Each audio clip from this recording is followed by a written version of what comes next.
The California dream has long been about suburban houses and driving on the open road. But these days that dream is dead for most, priced out of reach. Some are still trying to hold on. But efforts such as these are outliers as a new California dream starts to take root, thanks to what was arguably the biggest year yet for housing and transportation legislation in California history.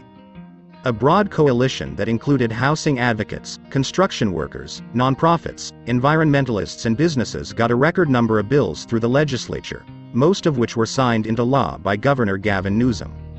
A majority of these laws take effect on January 1, 2023, with a few going into effect later that year.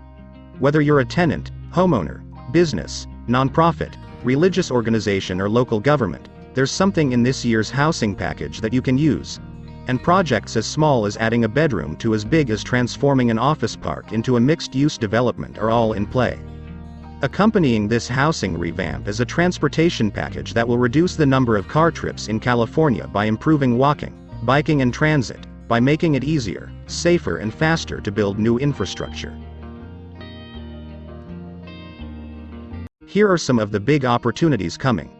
California homeowners will find it easier to add bedrooms to their house via AB 916, build an accessory dwelling unit, AB 2221, or remodel their garage into living space, AB 2097, for those living within a half-mile of rail transit, a ferry terminal with a bus stop or a bus stop with service at least every 15 minutes during rush hour. New law SB 897 allows new accessory dwelling units to be built 2 stories tall, regardless of local regulations.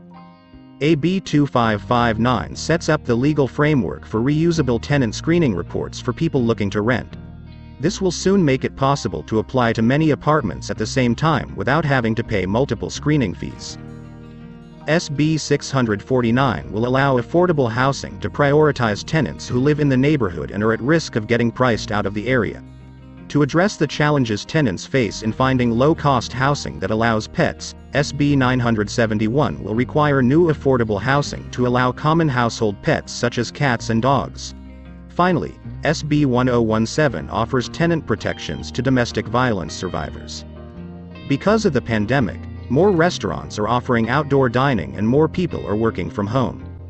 While AB 2097 is mostly known as a housing production and parking reform bill, it removes parking requirements near major transit stops. It also gives businesses new options. For example, business owners can now permanently convert their parking lots into outdoor dining under the bill.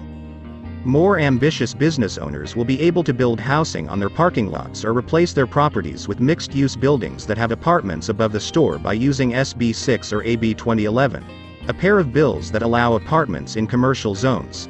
Those that want to expand their business can take advantage of AB 1551, which allows more commercial floor space in exchange for building or funding affordable housing. Laws such as AB 2011 will also reduce the delays proposals to build housing face by allowing city staff to approve them directly without having to go through multiple public hearings and city council votes. Consider the Mills Park Center project on El Camino Real in San Bruno that would replace commercial buildings with a 5-story apartment building. Plans were submitted in 2017 but then went through a long process that saw a city council rejection and the forced removal of a proposed grocery store. While the plan was finally approved in 2020, construction has yet to start because the alterations to the project and a turn in the economy have threatened its feasibility.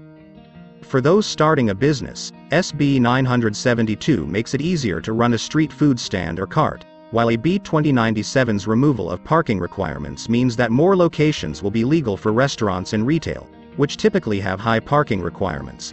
For example, South San Francisco and many other suburbs currently require 1 parking space, which takes up about 300 square feet, for every 100 square feet of restaurant space. Schools and colleges have also been given new powers to build housing. Earlier this year, opposition to student enrollment at UC Berkeley almost led to thousands of new students being rejected from the school until the legislature passed an emergency bill at the last minute. Now, there is a long-term fix to speed up the building of new student housing to catch up to enrollment growth. SB 886, which simplifies the approval process by exempting public universities from California Environmental Quality Act lawsuits that otherwise take years to resolve.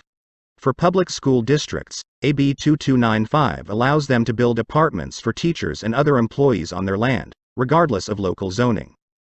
Nonprofits that build or preserve affordable housing gain a new set of tools. AB 1837 and AB 2170 give them priority in buying foreclosed property. SB 948 and AB 2006 lower financing costs, and AB 2334 allows greater height and density in areas less dependent on driving. Community land trusts, a type of nonprofit housing organization, get a more flexible property tax exemption with SB 1206. Many religious organizations have long been active in building affordable housing as part of their community service. AB 2244 would allow some of their parking lots to be used for building housing. Those near transit could also use AB 2097 to build homes on their entire parking lot. To prevent all of these new homes from contributing to traffic, this year's housing measures were coupled with a transportation package to make transit, biking and walking safer, and also to speed up the building of infrastructure. Transit riders will benefit from safer rides, new infrastructure and cheaper rides. SB 1161 requires California's 10 largest transit agencies, including BART, MUNI, AC Transit and Valley Transportation Authority in the Bay Area, to collect data on street harassment for use to improve rider safety. SB 922 speeds up the approval process for building new transit, bike and pedestrian infrastructure. SB 942 allows more transit agencies to use Greenhouse Gas Reduction Fund money from California's cap and trade fees on fossil fuels to pay for free or reduced fares.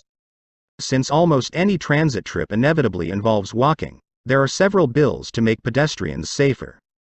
AB 2264 gives pedestrians extra time to cross intersections. AB 1938 allows cities to lower speed limits on more streets with a high crash rate and/or lots of pedestrians and cyclists. SB 932 adds pedestrian, bike and car safety to cities' general plans.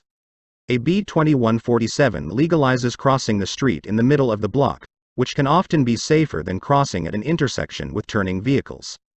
There are also a couple of bike-specific bills. AB 1909 contains a number of policy changes, including requiring drivers to use the passing lane to pass a bike. AB 2863 will create requirements for installing secure bike parking in new buildings. All told, this year's housing and transportation packages breathe new life into the California dream by giving it a 21st century update to address our current nightmares of traffic, car crashes and housing shortages.